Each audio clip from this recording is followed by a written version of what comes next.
at the industry and looking at the business and looking at the business model than you guys potentially have right now. So, agenda for the session. Up front, I'm going to play a video that I recorded on one of these sessions a couple of weeks ago, or a month ago now, I think. And it is essentially my, if you want to make it in this business, you don't have to get a whole lot right as long as you don't get these things wrong list. And it'll speak to the business model, some of the ways of selling art, how we look at the industry, how we think you should grow it. After that, I'll pop back on and rant for a few minutes, and then we will dive into the Q&A. And happy to answer any questions you have about anything that it is that we do, anything marketing related, anything. It's all on the table, especially on a Friday. And I apologize for the glasses. I had an eye procedure, and so my right eye looks a little bit like I got into a prize fight. So no, I don't normally wear my sunglasses inside. Okay, and then as a kind of like a programming note, as the session rolls along, at the bottom of your Zoom window, there's like a little chat box button that you can click, and in the video, I'm going to be talking about PDFs and videos and reports and web pages and books and all sorts of things. And so we'll throw some links into the chat as we go. So if you want to click on them as the thing's rolling along, you can certainly do that. But don't feel like you have to do that, because what happens after the show ends is I'm going to send you a link as soon as the video is ready. It'll be a recording to the entire session today. So it'll be the whole show from start to finish. And then below that will be all the links that I mentioned in the video up front, and then anything additionally that we cover as the session rolls along. So don't feel like you need to click on anything. You can just passively watch, do whatever you're doing, and yeah, and then we'll get into everything else. So I'm excited. Go ahead, April, start the video, and I'll see you guys in just a second for all the rest. My name is Patrick. I run the marketing department here at Art Storefronts. Been doing that for about 6 years now. And that means I've been working on solving the problem that is, how do you sell art or photography by best leveraging marketing and digital marketing in particular. And it's an interesting problem to work on. There's not that many, art marketing agencies, for instance, right? Because it's a very, very hard problem to solve. Selling art and photography is not like selling every other item out there. A lot of tradecraft, a lot of nuance to it. In addition to that, I've been running 3 of these sessions since a little bit before the pandemic. So, year and a couple of months now. I don't believe that there's another human being on the planet that talks to more artists and photographers on a week in, week out basis. I have now at this point heard it all, seen it all, niche selection, pricing, sales, Facebook ads, branding, how to negotiate with the galleries, pricing, markup. I have heard and been through all of it over the last year. And in addition to that, we have like a little bit over 5,500 customers now. And one of the things that we do a great deal of is studying the ones that sell the best and studying quite in depth. For instance, who's capturing the most emails? How are they doing that? Excuse me. Who is the best on Facebook? Who's the best on Instagram? What are they posting? What kind of activity are they getting there? Who is selling the most art, period? Who is selling the most classes? Who is selling the most originals? Who's selling the most commissions? Metal prints, canvas prints. And you do all of that collectively. And why am I bringing all of this up? I think I can help you. I think today's Q&A after I'm done with the presentation can be insanely valuable. I think if you're struggling with something, I probably have a solution that can put you on the path. And I mean that in the biggest non-sales pitch way ever. I don't care if you ever do business with Art Storefronts. If you ever become a customer, I want the session to be valuable. I want to try to get you on a path to growing your art business to where you want it to be. I honestly believe that I can help you. So the Q&A will happen sort of after the presentation, and love for you to think about whatever questions you have, whether you've never sold your art before and you're just trying to get into it, whether you had robust sales pre-pandemic and the pandemic crushed you, whether you're struggling with a question of niche selection, what style should you be doing, or you're struggling with how to price your work, or you're struggling with how to get attention to your work, which, let's be honest, 100% of you guys are struggling with that. Every single solitary artist and photographer is struggling with that. But point being, have your questions ready, and we'll get into the Q&A after the fact. But I want to start with sort of this new concept that I've come up with, and I call it the art selling pyramid, okay? And I sort of stole it from Maslow's Hierarchy of Needs. I don't know if you've seen this pyramid, right? But In Maslow's hierarchy of needs, um, you've got the physiological needs at the bottom, right? And the concept of the pyramid is you have to sort the blocks on the bottom before you can even contemplate sorting the blocks on the top. And the physiological needs are first, right? We have to eat, we have to sleep, we have to do that daily. That has to happen every single solitary day before we can even contemplate working on safety and shelter and money. And then you go up the thing and it's love and belonging and esteem and self-actualization. You can become a great person and all of that jazz. So let me give you the art selling pyramid, okay? Borrowed from Maslow. Same thing, pyramid, got to sort the bottom blocks, up we move. And the bottom block, the first block is attention. And I know, without equivocation, that every single solitary person on this Zoom call has an attention problem. What is attention? It is the eyeballs that you need to be able to sell your work. It is people knowing who you are, seeing your work, interacting with you. And we live in a, in a world right now where attention is the currency of the land. It's not dollars, it's attention. You have the attention, you can do anything. Without it, you're not in the game. Does the best art that's being created get sold? No. The best art that's being created that gets seen gets sold. And attention is every single solitary one of our problems. And just like in Maslow's pyramid, you have to sort it daily. You have to be working on getting more of it daily. It is no different than eating and sleeping. And I look at this little pyramid and, a perfect way for me to explain it. Do you know who some of the most powerful women, not just in the United States are, but in the entire world are? It's the Kardashians. You want to know why? They have attention, okay? Any one of those women, any of those surgically enhanced women could decide to start painting stick figures tomorrow and sell $35 million worth of art in the first year. Why? Because they have attention, okay? They understood what the currency of the land is. When you have the attention, you can do anything. Attention comes in two forms, rented and owned.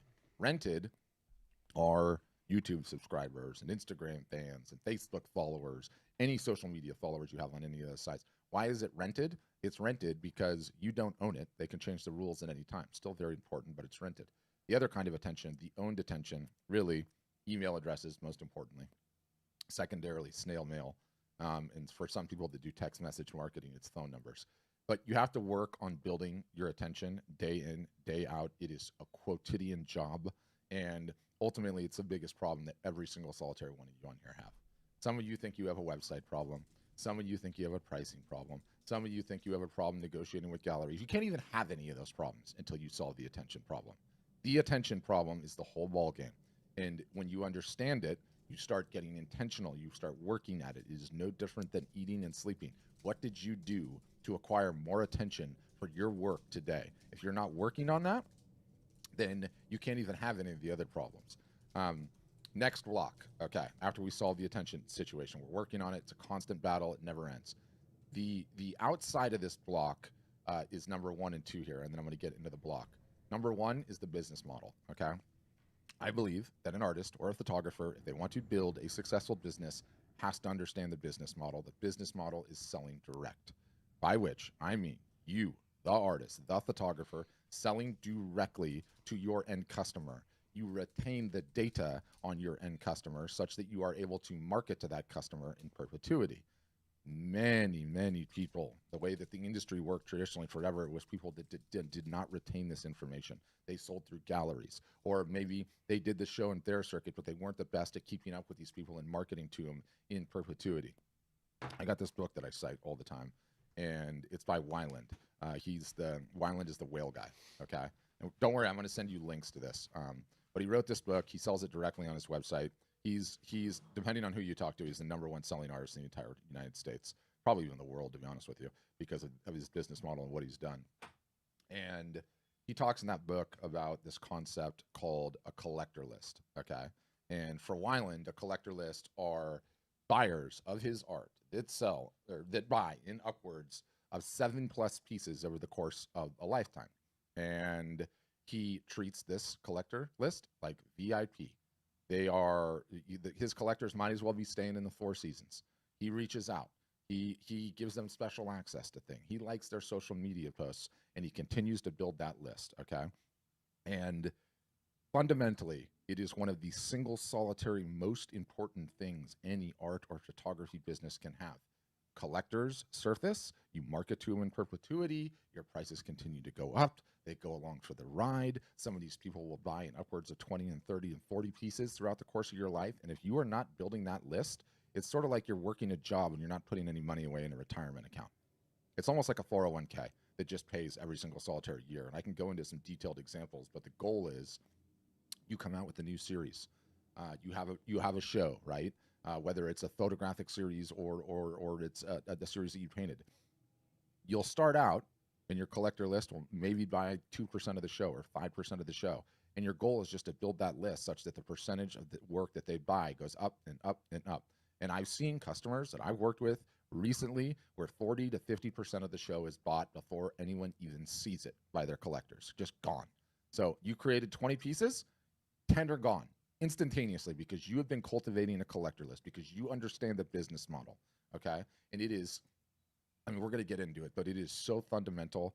And I've been doing this for a long time now, okay? I've talked to a lot of people, and it breaks my damn heart because on a regular basis, people are coming on these calls, okay? And they're in their late 40s, late 50s, late 60s, late 70s. They are at the top of their game.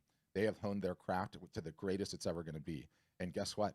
They didn't understand the business model. And guess what? They didn't keep a collector list. And so guess what? The pandemic hit and all their offline revenue sources, poof, are gone. And they're coming on this call and they're going, Patrick, and this is how I envisioned it. They had the corner office, floor to ceiling windows, the giant executive desk, the big leather chair. And I'm telling them, I'm sorry, you're out of there and you have to go back to the mailroom and you're pushing the cart because you did not cultivate this list. Okay, you did not keep a collector list. You did not work on your marketing. You did not understand the business model. What do you have now? You have nothing. What are you going to do? What are you going to do? Wait the pandemic out? Like half the galleries are closed. The ones that are still open are renegotiating the split from 50-50 to 60-40 because they have 100 different artists that they want to pick from. Go back on the show and fair circuit. That's wonderful. That does not pay if it's not at 100% attendance. How long is it going to take for the show and fair circuit to get back to 100% attendance? We don't know, but it's not going to be instantaneous, right? So really, really passionate about the business model, really, really passionate about the collector list. I think the minute you understand that, boy, are you in a great place. Boy, are you in a great place. You're building it. It takes time. Okay. That's the outer shell. The inside of the block, 3 ways to sell art. There are 3 ways to sell art. Okay. Every single solitary artist, my argument, and photographer needs to understand the 3 ways to sell art and needs to be applying them in their business. Number 1, best way to sell art. Trick question of sorts. Everyone knows the best way to sell art. It's in person, face to face. It always has been. It always will be. Okay. In person, face to face is the best way to sell art. Anytime you have the ability to sell art that way, you do that. Problem, we are all of us geographically fixed on this planet. We all have to sleep. We can't have 15 conversations at once. So the third way to sell art, and I say third because it's the least important, is via your website. You absolutely have to have a website. The website solves for these problems when you're asleep, 15 people at a time, and for many of the geographic problems. The second way to sell art, okay, the newest way to sell art, the one the entire art selling world is trying to figure out right now, the greatest advancement in selling art since forever is exactly what we're doing right now. It is selling art via live video in either a one-to-one fashion or a one-to-many fashion. A one-to-one fashion, I go to Antonio's website. Antonio, these pieces are very interesting. What is that one behind you? I would like to buy it. Can we talk about it? Antonio goes, Patrick, no problem. Let me set up a Zoom call with you. I'll show you a couple of pieces, and we can talk about it. I can get to know you. That is the one-to-one fashion. The one-to-many fashion, okay, which is mega interesting as well, is this concept of a live art show, okay? And if my, there we go. So I have a couple examples of this I'm going to show. This is a painter in his garage studio. He has some works that he's trying to sell. He is streaming this to Instagram. He is streaming this to Facebook. He's streaming it to YouTube. He is holding the works up. He's talking about them. People can leave comments. They can purchase them. This is one particular type of these sales. This is a customer and a good friend of ours named Matthew Locke. We've run a number of these different initiatives with him. In addition, okay, to this concept of doing it in your studio, what happens if you have an actual show? He had an actual show in the middle of the pandemic. Now, attendance was limited. A bunch of people couldn't travel, so the attendance of the show was light. He still sold a bunch of stuff. The day after the show, what do? We turn the cameras on. He grabs a glass of wine, wears this ridiculous sleeveless shirt. I always make fun of him for the sleeveless shirts. I can't help it. I think it's funny. And what is he doing? He's walking through the show, and you notice people are leaving comments. We're highlighting the comments. He's walking through the show. He's explaining each of the pieces. Okay. So my point in showing this is the new, and I've got another one here too. I can rattle through so many examples. This is crazy, but this is absolutely the future of selling art. It is the next best way. And when we contemplate, let me mute this. And let me. But I'll just give you something to stare at while I rant here. You know, Yeah, no, I do too. I do too. Hey, if I'm selling literally art in a webinar in right person, now that I face have to face, that I is have the to best way to sell talk art, then Question okay. for you. What Everything that scenes we do we have? digitally tries to get as close as possible to that. Okay. And what would be the ideal way to sell art? Let's just say it's an art gallery that you have that you own in your hometown. Okay. People can come in, they can know you, have a conversation, they can buy the art. Where we're at. For all the people that can't geographically do that, the next best way is this via live video. Again, one-to-one or one-to-many, a group show, right? And it's so close to the real thing. It's amazing. You don't have to leave your hometown. They get to know you. They get to interact with you. They feel like they have a bond with the artist. It is the future, full stop. And what's interesting is the entire world is trying to figure this out right now. Okay? The entire art selling world is trying to figure it out. Your industry doesn't have a lot of reports. There's two big ones, okay? There is the Art Market 2021 report. They do one of these each year. It's from Art Basel and UBS. I'm going to send you links to the report. I want you to read it. It's amazing. It's incredible. The disclaimer on it is these guys report on the top 1% of the art selling market, right? Like the highest of the high end. The top auction houses in Christie's, the top auction houses and the top art selling dealers and the top galleries and stuff. But the report is still very, very relevant, okay? And the link we'll send you. You can download the entire report, which I recommend you do. I think you'll find it really insightful. But they have these key findings too, which is like this snazzy little web page they built to talk about it. And so I can go in here, I can explore this thing. They've got some lovely little graphs. But you read this report, and what they call it, and I'll quote, Chapter 5 looks at the online art market and the rapid evolution in sales in 2021. The chapter shows how the dealer sector shifted sales online in 2020 and the development of online viewing rooms, OVRs. Do you know what online viewing rooms are? A snooty way to talk about a Zoom call, okay? A snooty way to talk about exactly what we are doing right here, right now. So this is the future of how to sell art in an incredible fashion. I always feel like a bit of a Yahoo to share numbers, but I'm going to share numbers because it's going to give this whole entire thing some teeth, okay? So Matthew Locke, longtime customer, great friend, normally does the full dog and pony gallery shows. In the middle, so this was on June 9th, 2020, he did 2 of these over a 15-day period. He sold 62 pieces for a little bit over $30,000 Canadian. From his basement, no 50-50 split, direct, didn't have to leave. This is his garage studio. It's where he paints. Didn't even leave his living room. This gal, Meg, also a customer, she was moving studios, legitimately moving studios from one studio to another. This was about a month ago that we ran this. And, just to underscore my collector list, okay? This particular sale was teased on a Friday. On Monday, she emailed her collector list. Her collector list bought 46% of the show. She sold a little bit less than, I think, 76 different pieces for $15,000. Now, the pieces in this particular show were like the color studies, right? They weren't like the full buttoned up pieces. I'm trying to get to one where she's actually holding one. There were color studies, there were sketches, there were smaller works, right? Stuff that was just involved in it. But the point is, this is absolutely the future. It is such an incredible way to sell art and photography. The entire world is trying to figure it out. You get people using various different, at the snooty end, it's OVRs, online viewing rooms, or the art fairs and shows that are trying to keep the booth deposits. What's their line that they love? We're going to have a virtual art show, right? Everyone is trying to figure this out right now. I do not know what floor this particular elevator is going to go to. My guess is it's going to go very, very, very high. What I'm saying is right now, this elevator is on the ground floor and the doors haven't even closed yet. The whole world's trying to figure this out. And there is so much tradecraft to it, I can't even begin to tell you. This particular Zoom call, I have all you guys in a Zoom call right now, right? This is also being streamed to 2 YouTube channels, to a Facebook channel, to Twitter, all at once, all simultaneously.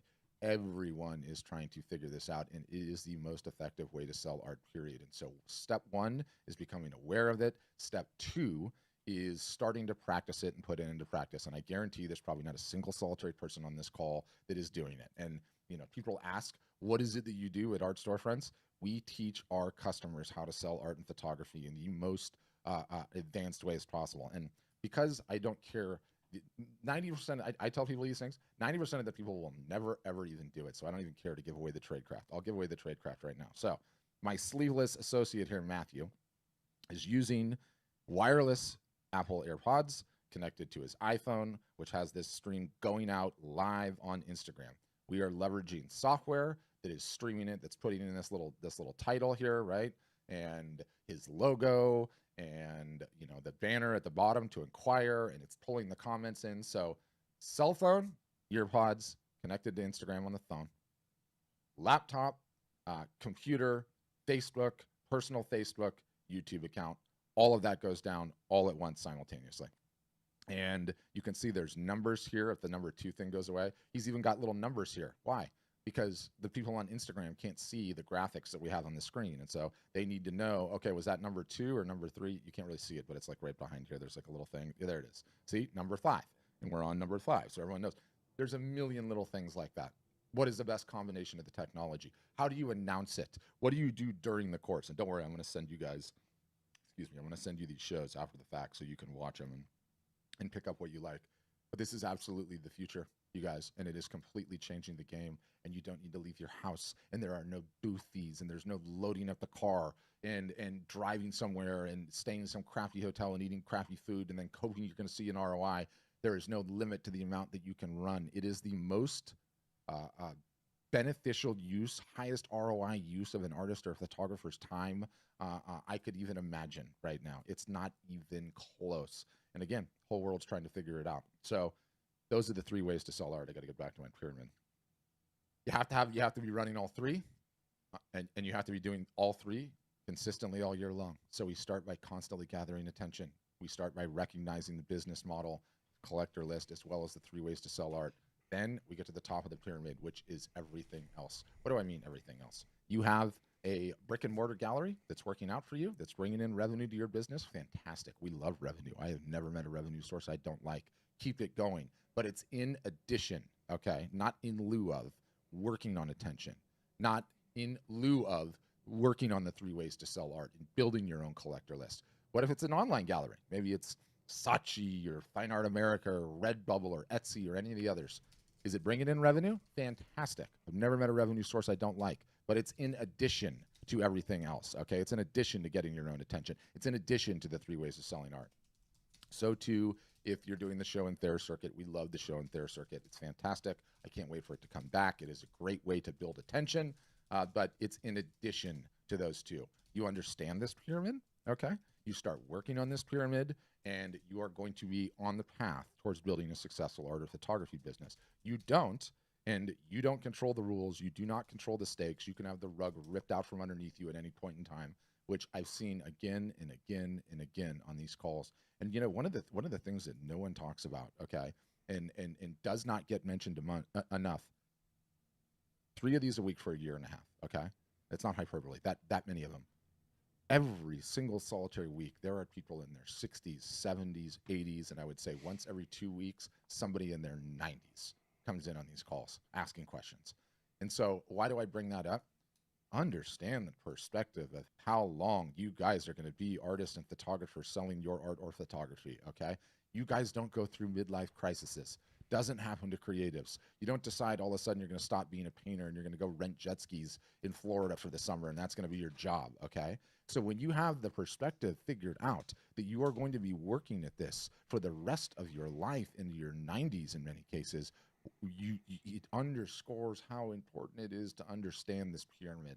to start working on this pyramid. And guess what? It's not going to be easy at first if you're just getting started. It's going to be a pain in the butt. You know, I'm looking at Rick there, and Rick, if you have not been building that list the entire time, when I'm telling you have to learn how to email market and social media market, and you need to start doing it on a regular basis, that can be frustrating, but it's not frustrating when you got another 25 years of growth in this doggone business. So what does Art Storefronts do at the end of the day? We teach you how to do the pyramid. Yeah, we give you a website. And yeah, we put you into a university where there's no graduates because the learning never stops. That's really, in a nutshell, who we are, what we do. All right. Well, thank you for indulging me on the pre-recorded video. And I know some of you popped on late. Don't worry. I'm going to send everyone a replay to the entire thing. You'll be able to watch the whole thing over if you are so inclined. One of the things that I didn't mention in the video, and then we'll get into the Q&A, is, you know, one of the things that I love about this company and about these sessions specifically is it lets you see sort of our latest thinking as a business at Art Storefronts, what we're doing, what we're recommending our customers do. And, you know, we don't come to try and solve this problem saying like we're the wizards of smart and we have it all figured out. We do not have it all figured out. We are hacking at it nonstop and we're getting better and better and better, but we don't have it all figured out. No one does. And one of the things that we've done recently in the last year is we started an in-house agency. It's an in-house marketing agency that just services our customers. And early on, I detested its existence. On some levels, I still do. And the reason is that I want all of you guys to learn to be confident marketers, because I see very clearly that when you do, that is when you get actual results. That is when your business starts growing and growing and growing. Where I was naive and not having an in-house agency is that the deepest, darkest desire for every single solitary person on this call, and you don't even have to, I don't even have to question whether or not it's true, because I know I've been doing this for so long, is all of you guys just want to create and you want to have somebody else do everything else. You just want to create, you just want to shoot, you just want to paint, and then you want to have somebody run the business and do all the marketing and get and you know, financially benefit out of that. That world doesn't exist. That world doesn't exist. You could say it to a certain extent, it does in terms of a gallery relationship, but the sheer number of people that actually make something, composing a living via just the gallery relationships is like saying to a young kid playing soccer, you're going to be a professional soccer player, right? Like the odds are not in your favor, right? It's like you're going to end up being the young kid playing basketball. You're going to end up being Michael Jordan. Like I'm not trying to, you know, rain on anyone's parade, but the reality is that the gallery relationship just does not constitute a viable path for most artists and photographers, and not keeping, you know, 50% of your revenue when you sell, notwithstanding your own costs, and then not knowing who purchases your work is just not, the odds of success are extremely, extremely low. So I want everyone to go through marketing. But where I was going with that whole rant is I realize, you know, in the evolution of what we've done as a business is, first, we came up with like the greatest marketing education to sell art and photography. It's the best that exists on the internet because there's not a whole lot of people that are working on this, right? And so we have kind of like a unique niche there. It wasn't enough. It wasn't enough. It was 50% of the battle. The other 50% is getting my customers to actually do the work and take action. And that's a really, really hard part of it as well, right? And so we've moved now, as we've matured as a business that sort of offered one-size-fits-all marketing advice, to now we're taking the next step in our iteration, which is marketing advice and a plan for exactly where you are, okay, in your artistic journey. And this map is a representation of kind of our newest, latest, greatest thinking, right? And I want to rattle through it very, very quickly. And we call it Marketing Assistant Lite because it is indeed a service within our agency, but it's also like everything that we do is, here is everything that you need to grow your business, okay?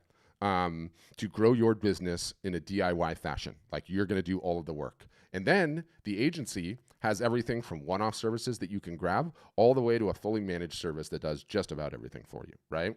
And so everyone is following this path early on. And what we found is that a lot of times with our advice, people were working on stages of their business, okay, that were the wrong stages. They were the wrong places to be. And so this map, I think, will give you a very interesting way to be able to audit where your business is currently, okay? and then to inform what we believe that you need to be working on, right?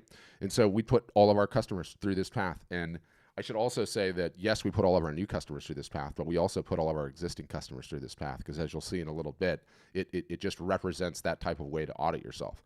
Obviously, the first step on the map is your website live. Yes, your art needs to be up on a website. Yes, you need to be able to transact commerce, so it needs to be an e-commerce enabled site.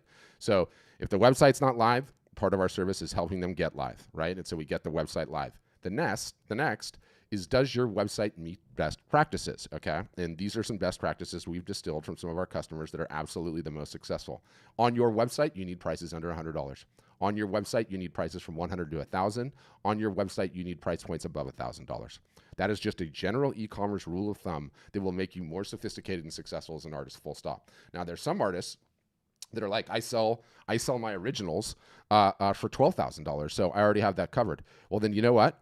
I want something on your site for $50,000. I want a piece on your site for $75,000. And there's reasons for this, okay? Everyone's followers, every single solitary person on this call, us art storefronts as a business, your followers fall into the socioeconomic bell curve. On the low end of the curve are the low income folks, lower middle class, upper middle class, high net worth individuals. As a result of getting involved in active marketing, you are going to attract a whole bunch of people that are on different parts of that bell curve, right? If you do not have a product for everyone that you are marketing to that they can come and purchase, okay, you are not getting the most ROI out of what you're doing, right? You're marketing to 100 people and there's only 3 people on there that are ready to buy because you do not have the price points. And so all we're saying is get your website set up such that you have price points for all of these folks, okay? We believe that every website needs to have a combination of open editions, limited editions, and originals, okay? It's very easy for artists to do. It's a little bit opaque on how photographers do it, but we can get into the details. I believe every artist needs to activate merchandise. I believe every artist needs to activate merchandise for the following reason. One, not everybody is ready to buy wall art all the time. Not everybody right now has their hand up saying, I'm ready to buy wall art right now today. And yet we approach this business thinking everyone has their hands up ready to buy wall art. Nothing could be further from the truth. And so when you have merchandise, a non-wall art product on your website, what that allows you to do, again, it's the ROI, the return on investment from your marketing activities, okay? What that allows you to do is there are some people that are not ready to buy wall art right now. Maybe they live in their mom's basement, okay? But they are going to buy a mug or greeting cards or coasters or a yoga mat or a tote bag or calendar, any of these various different things. And what happens when you do this, when you have these products, okay, is I come and find out about you. I follow you on Instagram. I get into your ecosystem, however I do it. I'm not ready to buy wall art right now. And so because you don't have merchandise, I leave. Because I'm not ready to buy anything right now. And when I leave, I forget about you because that's the way the world works. We're all distracted. We're all busy. But when you have something with your art on it that you can sell to me at a lower price point, something that I'm ready to get today, all of a sudden your art is in my world 365 days a year, and I'm constantly reminded of you. And there's one thing about that socioeconomic bell curve. It is not a fixed bell curve, okay? People are moving up and down it at all point in times. And when you have these other non-wall art products that you can sell, okay, it keeps you top of mind to me such that when I move out of my mom's basement and get my first apartment, you are going to be the first one I think about when I buy art, right? And some artists poo-poo the merch. And, you know, I did too at first. And then I just respond to those people. Let me know which museum you've been to that doesn't have a gift shop. Somebody tell me, don't worry, I'll wait, right? Let me know what rock show you've been to where they don't have a merch booth, right? Like, it doesn't matter what it is. Like, the merch is just a subtle way to get your products, okay, into your potential and future customers' eyes to keep you top of mind. It is so important. You have to turn on order bumps and one-click upsells, okay? This is internet terminology. I did not come up with these names. I hate these names. Even now, seasoned e-commerce marketer, I can't remember which one's which. I can never remember which one's which, so I'm just going to tell you the two scenarios. I come to your website, okay, and I see Lou laughing. I come to Lou's website. I grab a small piece of wall art from my bathroom, and before I put my credit card in, a little box pops up and says, hey, do you want to add a calendar to your order for another $25? Okay. Then I go ahead and check out. After I check out, I'm redirected to a confirmation page. Thank you so much for your order, Patrick. I can't wait to ship it to you. Just to let you know, because you made a purchase already, would you like to add a cell phone case to your order? And what that does is it gives you the opportunity, okay, to increase your AOV, your average order value, right? In everything that we do in e-commerce, all of it all of it comes, okay, from what is already working in retail. And let me give you the example that everyone will start nodding their head on. Last time you were in a supermarket, last time you were in a hardware store, last time you were in an electronics store. We're all waiting in line to check out. And what do? They snake us through aisles of tchotchke, right? Trying to sell us cell phone cables and water and chips and beef jerky and fly swatters and batteries and whatever it is. And the reason is they're attempting to increase their AOV. And the easiest sale to get is when that credit card is already out, right? So you have to have these things turned on, period. I believe every artist needs to take commissions. I don't believe you need to act on any of the commissions, but you need to have a section on your website that says you are available for commissions and you'll take them. The reason that you need to have a button for commissions is because when somebody commissions you for a work, they're holding up their hand with their cash saying, I'm ready for something right now. And your job as an artist is to always be contemplating whatever your next subject material is going to be, whatever your next niche is going to be. All of the best and most successful artists are constantly pivoting and trying new subject materials. That's just a part of the game. And when everyone tells me like, no, what are you talking about? I only do the one thing. Pablo Picasso had 45,000 pieces of unsold work in his inventory when he died. 45,000. What do you think that guy was doing? He was trying new things all the time, some of which bombed. And did he quit? No. He's like, that didn't work. I'm going to go try something else. So what the commissions button does is it tells you, hey, you know, I really like what you're doing, but this doesn't work for me. Would you do this? And not only is it a revenue opportunity, okay, but in addition to a revenue opportunity, it also represents this might be your next great thing to go into, right? And it's just this ability for your audience to tell you what this is. So even if you don't want to do the commissions, take them. Take the data, right? And understand what it is that they want, right? And then this is what almost all of you are breaking. You need to have samples on hand of everything that you're selling, okay? You guys all fall into the trap that because your creative brains are wired the way that they are, you think normal consumers have your powers of visualization. We do not, okay? You are not selling JPEGs. None of you guys are selling JPEGs unless you're selling NFTs, in which case you are selling JPEGs. But none of you are selling JPEGs. And what happens when I go to your social profiles or I go to Facebook? I see JPEG after JPEG after JPEG. I don't put JPEGs on my wall. No one puts JPEGs on their wall. What you are selling is real. Let me get my stack. Hold on.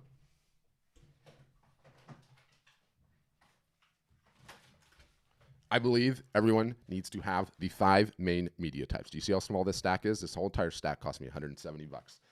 People, buyers, when they come to your site, when they are contemplating checkout, they don't know the difference between the various different media types. We don't know. I don't know what the sophistication is. I don't know what a paper print looks like and that it needs a frame, right? I don't know what a gallery wrapped canvas looks like and how it's edge to edge and how it's ready to hang, right? I don't know what metal is. I don't know why metal's cool. You better be able to explain it to me and show it to me, right? So true with acrylic, okay? So too with wood. We instruct all of our customers the minute that they get connected with the print partner, you have to order all 5 of these media types. And by the way, do you see how small those are? They're small for a reason because they're very easy to show on video or show on Zoom calls, right? And when you get a big order and you're going to go hang it in someone's house, you better show up with that stack, because if I have a question about wood and you don't even like wood, you better be able to show me what a wood print looks like, because I might want some because I saw my neighbor had one and now I want one and I'm trying to keep it up with the Jones. All right, I get fired up about the website setup because no one's got this. From there, they go back up to the map. Do your social profiles meet best practices? If the answer to that question is no, then we need to fix it, okay?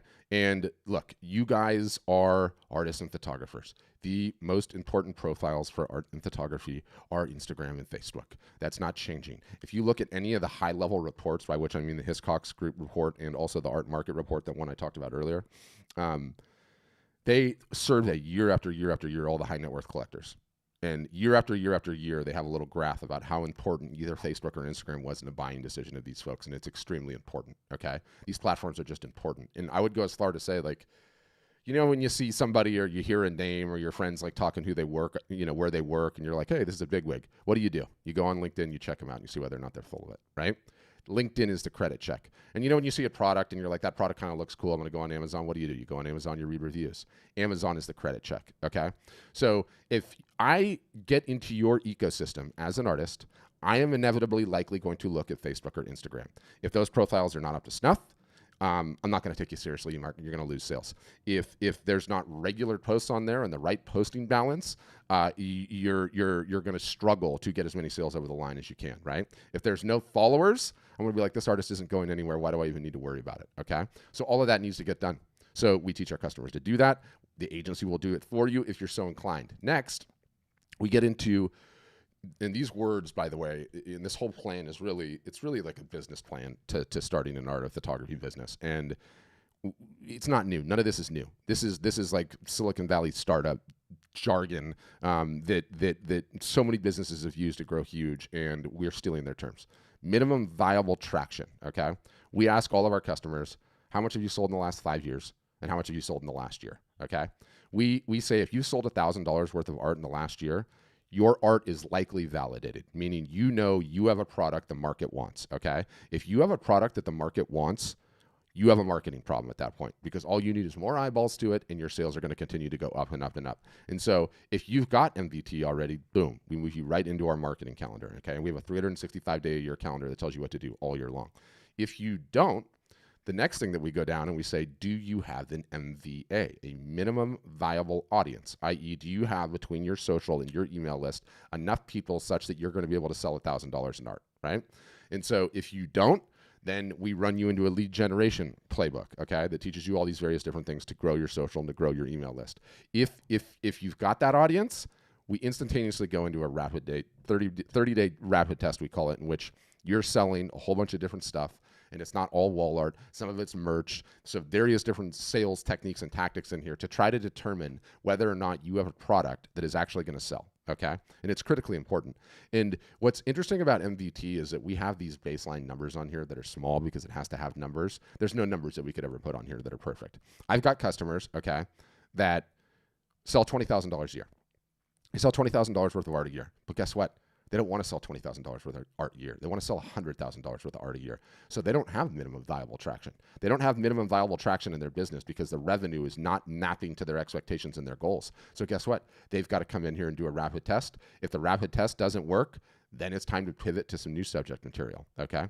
You have to do this process. And I would say this concept of pivoting, i.e. trying new styles, kind of what I alluded to earlier with Picasso, I find that our most successful customers just have this baked into their DNA somehow. They're constantly trying new avenues and new vectors, and some of them hit and some of them don't, and you'll never know. And I think about it in my world, right? And I've been doing marketing a long time, and the way to think about it, which I think is so smart, is that in marketing, you compose an ad, and we'll call it ad A, and then you compose a different ad, and you call it ad B, and you run the two of them in concert at the same time, right? And inevitably what ends up happening is one ad ends up winning. You run it through the mass. It's statistically significant. That one won. Guess what you do? You drop ad B, and then you put in another, right, which is ad C, and then you test C versus A. And you're constantly just looking if one of them is going to do better than the other one. And that's how you optimize, and you constantly get better. So that's what I would say. This plan too, like what's great about it is, if you're over here working on your minimum viable audience and your website is not set up to best practices, you're going into a fight with one arm tied behind your back. You're going to find it significantly more difficult to get the ROI of all of these efforts and know where you're at to get going. So, and I would even say too that the other really, really interesting thing is that we have a ton of customers that join us that have really big, robust businesses already. They're well into 6 figures a year. A lot of those people are breaking the rules, right? They're breaking the rules. Now, they got to where they got from however they got there, right? From whatever combination of they're doing. But if they just went back and followed those best practices, they would be making even more money than they're making now. So the map is valid no matter where your business is. And the map is especially valid, when I said sales, okay, if you've been doing your art or your photography for 30 years and you were selling great a long time ago, and now you're thinking about firing it up or taking it seriously or getting back in it, and you have not done the $1,000 in sales, you still have to do that process, right? Because it'll get you exactly where you need to be. So enough of my ranting, but I like that map. I'm really, really excited about it. And we're running, literally just created that on last Friday. So it's a week old. And we're running our first cohort of customers through it, both the ones that are doing it on their own and the ones that the agency's doing for us. So we're going to continue to refine our numbers. And again, the numbers are totally imperfect, right? Because I've seen people that have, and this is the crazy thing about this business, and then I really will shut up and we'll get into the Q&A. We have an individual on the platform that has 1.3 million followers on Instagram. We also have an individual on the platform that has 5,000 followers on Instagram. The one with the 5,000 followers on Instagram outsells the one with the 1.3 million followers 10x. 10x. So not all followers are equal, right? Not all emails on your email list are created equal. So there's a bunch of different variables and parameters, but what that map says is this is a good initial framework that you can work on to figure out how you're going to get to where you're going. So, okay, Q&A time. If you're one of the brave ones with the camera on, you can raise your hand, and I'll say, hey, you've got a question, and my staff will tell me that's in here, my colleagues, and we can unmute you. For everyone else, and Howard's figured this out already, at the very bottom of the Zoom window, there's a reactions face. It's like this little smiley face. This won't show on the screen share, but if you click that, there's a little raise hand button, and that gives you a way to raise your hand, digitally speaking, and that will allow me to know you have a question, unmute you, bring you on, do the whole thing. If you don't want to turn your camera on, you don't have to turn your camera on, okay? I hate being on video. I totally understand that. You can do it just via audio if you like. You can throw questions in the chat. I'll get those. If you're one of the ones that's watching on Facebook or YouTube or Twitter, I see your comments as well. So if I'm going to rapid test but have some traction, should I just be doing pivots and current strategies? I don't know. There's layers to that. And God, these people on YouTube that just leave these stupid comments. Like, what do you get out of this? No one is clicking on Sister19 lol online. And your Russian name infuriates me. Spam. Howard, you're up first. Go ahead. Patrick, thank you. That chart, are we going to be able to get a copy of that? I could send you one, yeah. Well, you're a customer, right? Yes. Yeah. You've got it. You've got it already in the back end. It's already there. Oh, I do. So I've jumped in again on one of your sales calls. Yes. Oh, I see. Okay. Well, my question's probably relevant anyway. Yeah, go ahead. I've been doing this for 50 years. Yes. And I am one of those people who every 6 months decides I'm a little bored and I switch gears. Yeah. So I don't have a reputation for a particular style or a particular kind of art. Yes. What I've done is just completed my site, went live last night at midnight. Congrats. And thank you. And I have put up some photography, some nice misty landscapes. And I've put up a series of patterns that are meant to be like wall coverings, wallpaper, wrapping paper, whatever. Cool. Two entirely different. Totally okay. Totally okay. You think? Totally okay. Yeah. I've struggled with that. Seen, everyone does. I've seen everything under the sun happen, right? And in the question, and I feel like I've been doing this for so long, by which I mean these sessions where I talk to like multiple artists a week. The most common piece of advice that artists get from people that are not artists, like, you're sitting down having a beer with a friend, right? And talking about your business. And the most common piece of advice that I always hear is like, you have to pick a niche. If you don't pick a niche and you're not known for a niche, you'll never make it, right? And I think like that advice is one so many artists have heard. And it comes from a good place, the people that are giving it. What I'm telling you is I've seen so much data to the contrary, I can't even begin to tell you. And it's a complete mixed bag of what ends up happening, okay?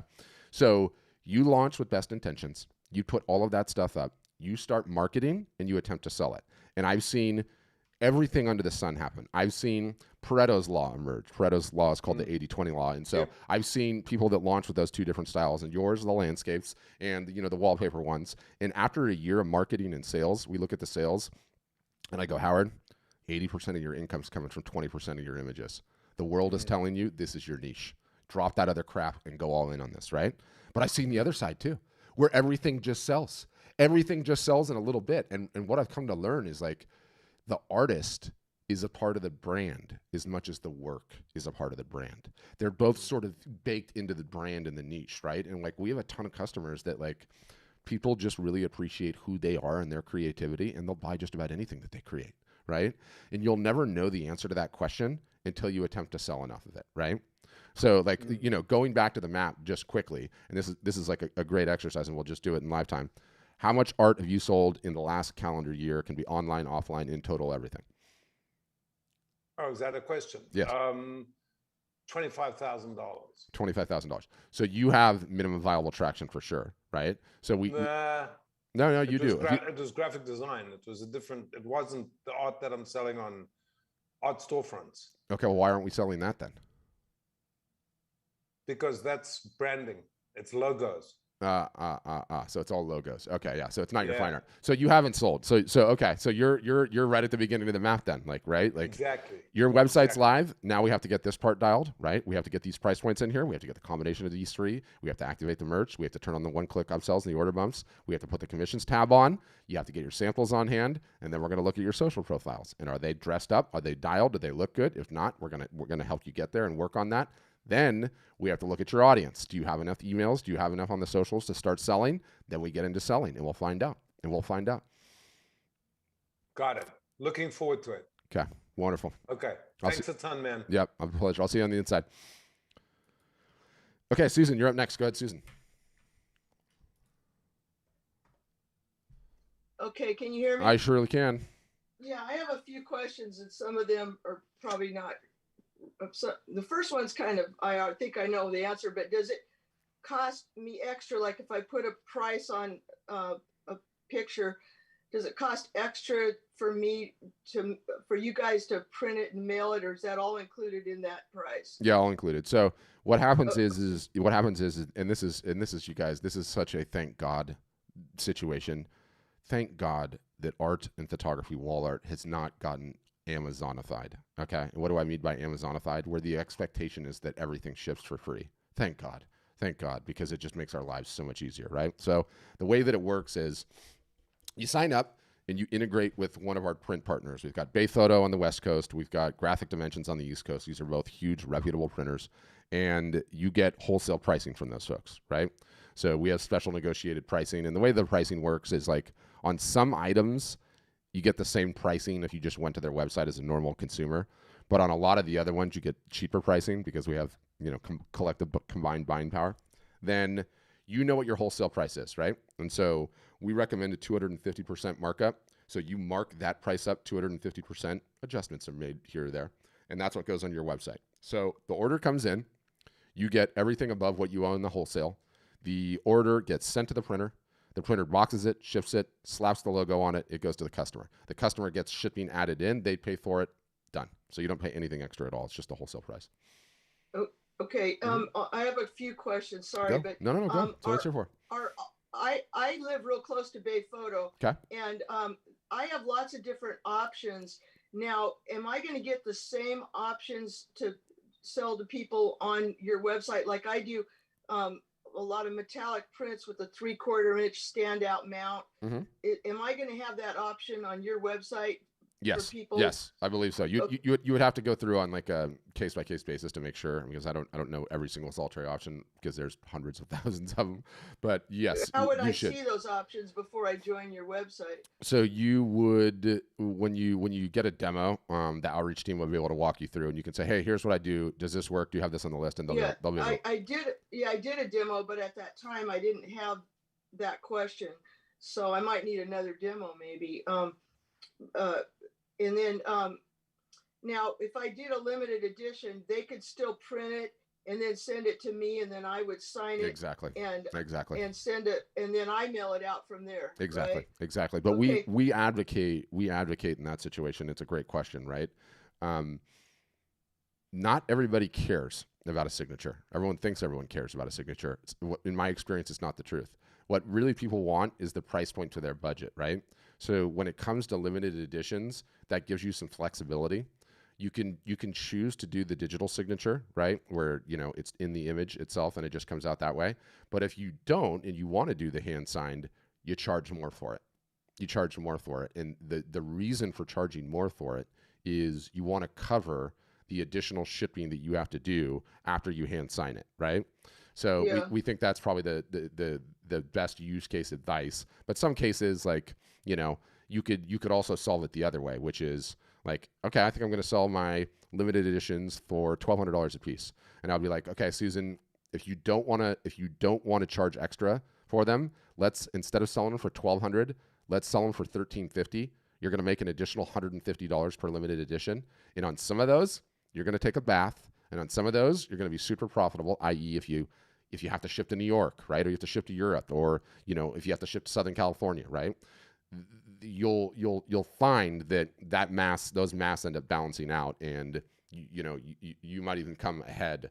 And so it's a simple problem to solve, I guess is what I'm trying to say. Okay. I have on my work, I have already digital signatures on them. So I would have to maybe sign it on the back instead of the front, Sure. I guess.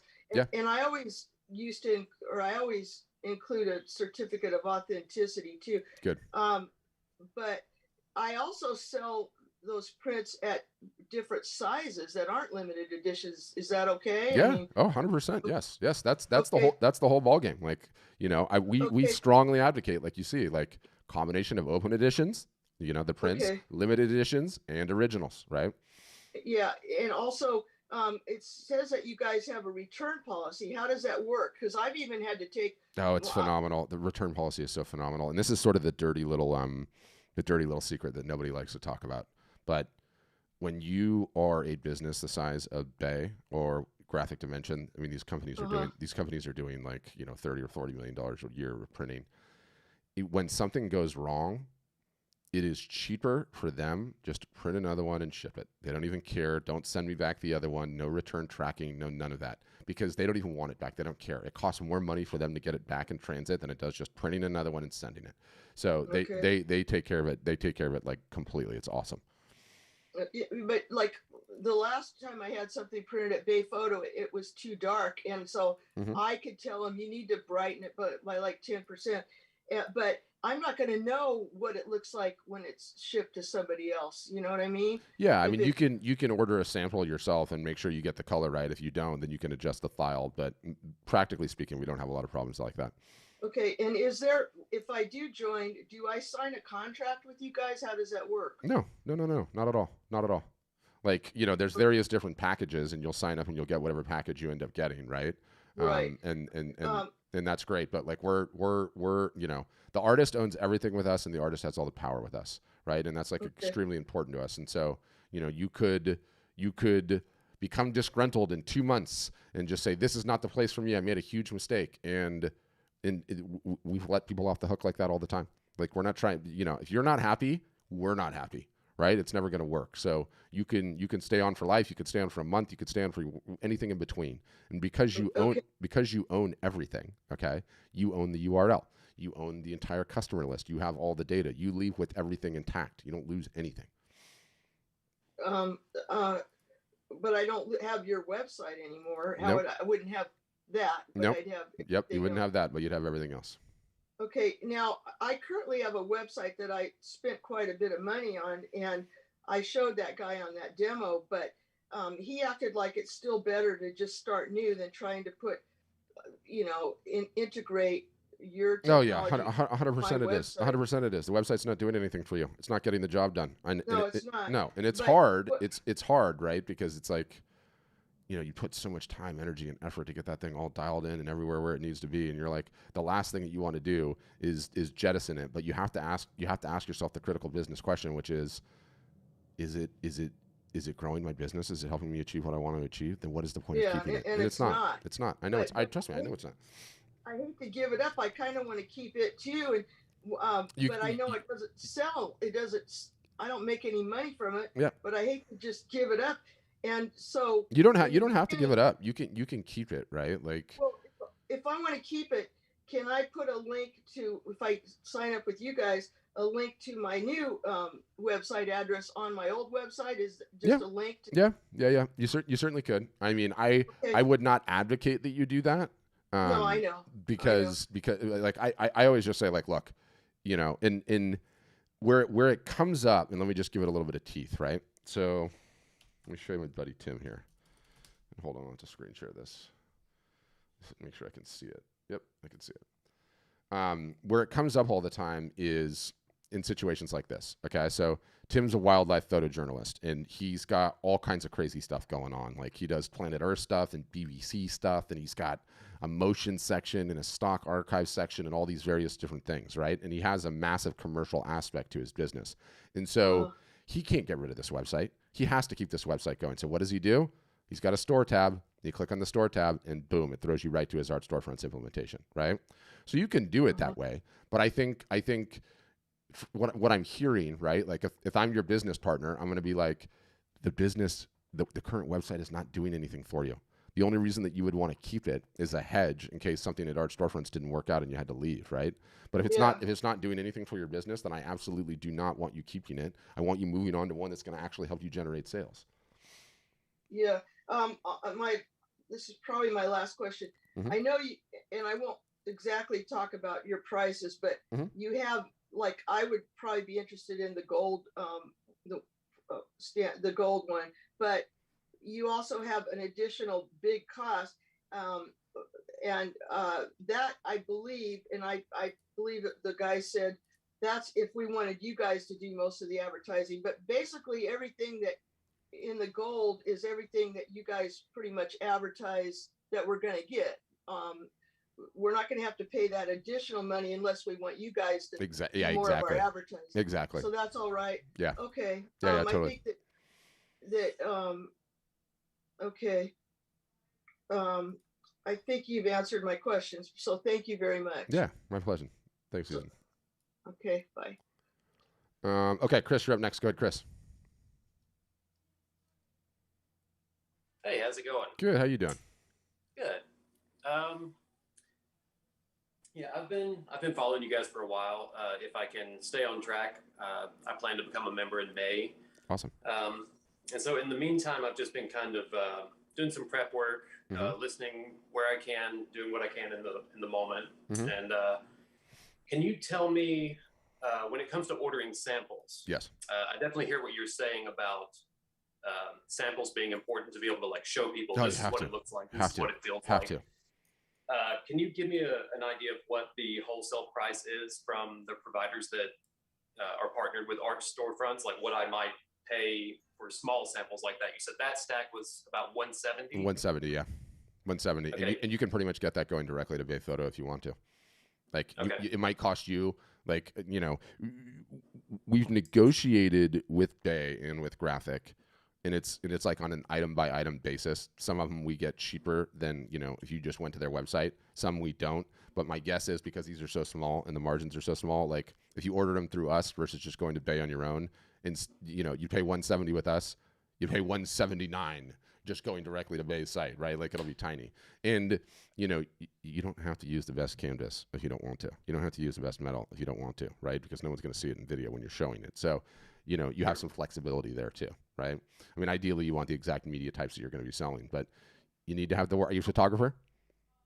I do like traditional art, mixed media art, a lot of photography.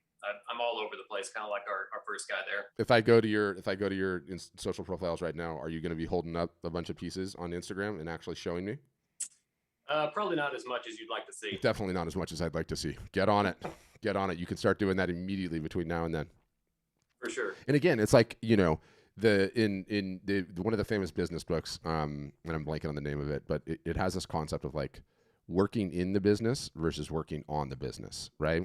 And the concept is that like when you're in it day to day, you can't objectively discouple yourself from that and like take the 30,000 foot view down.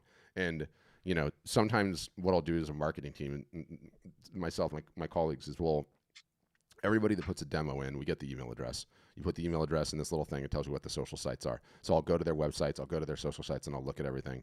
And the sheer number of artists and photographers that are never merchandising their work at all, meaning like their entire social profile is just a grid of images, is staggering. Okay. And it's like you're in the business. Well, you're not working on the business because you can't see it. Like no one's buying the JPEG. Like this is real. This is not a JPEG. Like I can see it, touch it, taste it, feel it. I can lust after it, right? I can decide I want it and understand what you're competing with. Like what is on every social profile that we are bombarded with all day long? Image. We get depth to it, right? Like it's just constantly like the same thing over and over and over again. And then when it's real and it has dimensions and you're holding it, you know, or you just sold one and you're hanging it in a customer shop or whatever you're doing, like boy, it's just powerful. It's profound. Totally. Yeah. Yeah, I appreciate that. I hear you guys. Like, you know, something I am trying to do is utilize stories and reels to show those like more kind of behind the scenes things. Good. When I feel yeah. It. Sorry, I shouldn't curse on here. That's okay. I didn't hear it. and just like kind of show that behind the scenes process. I know like artists that I admire. I like seeing that stuff. I like seeing like, the texture, both figuratively and kind of like emotionally behind what they're doing. Yeah, and you like seeing the artist themselves too, right? Because then you start like getting bonded to it, like Totally. It's why the video is so powerful, and like when I rant in the pyramid, it's like best way to sell art in person, face to face, never going away, never changing. That's why the video is so powerful, right? And like you notice it so quickly when you're on like, especially like when you're in a one-to-one capacity, and like let's say I came to your website and you're like, yeah, I've got some, I've got this, that, and the other. I'm trying to figure out what size is best for my bathroom. Could you help me? And then you send me the link and you're like, yeah, let's jump into a Zoom. I'll help explain some things to you, right? Which we advocate our customers do. And then it's like, okay, we're in the Zoom and I can't help noticing in your background that you have an ice cold IPA, right? And I'm like, oh, I love drinking IPAs too. What's that? Where's that one from? And then we start talking about beers for a few minutes and it's like, all of a sudden I know and like and trust you more, right? Or to take it out of alcohol, your dog comes barging in, right? And you're like, oh, you're a dog person, I'm a dog person. And then, it's like those moments are magical, right? And they inevitably happen when you meet somebody in person, face to face. And so the social media example, like when you start putting yourself into those scenarios a little bit, like do you know what it is? It's the ultimate flex. Okay. And let me explain this. Like, people don't buy Rolex watches because they're the best watches in the world, right? They buy Rolex watches so everyone can see it. So too a Mercedes-Benz, so too this, that, and the other. If I come into your house, okay, and I look at a piece of art that you have on the wall and I notice that it's new and I really sort of dig it and I'm like, oh, wow, that's amazing. And then the person whose house it is like, oh, yeah, it's a Chris Daniels piece, an artist I know really well, right? It's another one of those flexes, right? Like everybody wants to say they know the artist, they've talked to him, right? They've met him personally. So it works on so many different levels. I love it. Totally. Yeah. Cool. Thanks, man. Cool. Hope to see you on board soon. Come back anytime. Ask any questions you have. I would listen to the podcast as much as you can in the meantime. Just start at the very beginning and go all the way up. Like, each one of there's so many good episodes in there and you can start applying some of this stuff and getting yourself in that mode of thinking already right out of the gates, That's what I'd say. What else? Questions? Comments? Anyone? We're a shy bunch on a Friday. Normally it's just open line Friday going on here. It's just a blitz, but you guys are quiet today. While you're contemplating questions, can be about anything that we do, anything that we have going on. Oh, there we go, Shoshana. I'll take it. Hey, Patrick. Hey. I'm curious in the world.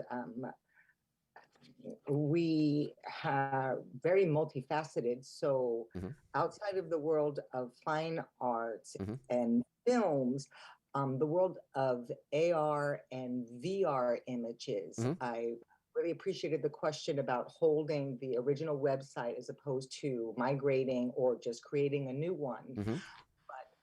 On your website, one of the hardest things is with AR images, how they are shown. And so that is something that is, as you hold the piece up, I was trying to see how that would correlate to showing how do you guys show, because I haven't seen all and I haven't had my demo, so please forgive my. Yeah, no problem at all. So we've had an AR feature for a while, okay? And what's awesome about it is that it doesn't require any apps.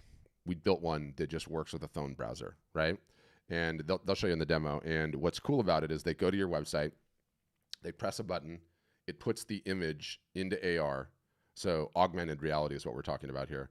And it will show on their camera, right? And so you can hold it up to the wall and you can say, is it going to look good here? You can screenshot it. You can cycle through the sizes, go up and down. April, will you find the page on the blog and put it in the chat? And maybe I'll pull it up too. It's really, really cool. I dig it. And I think it's probably more useful in a consultative selling fashion than not. But in some cases, it's very powerful too. We're also mega fascinated with VR.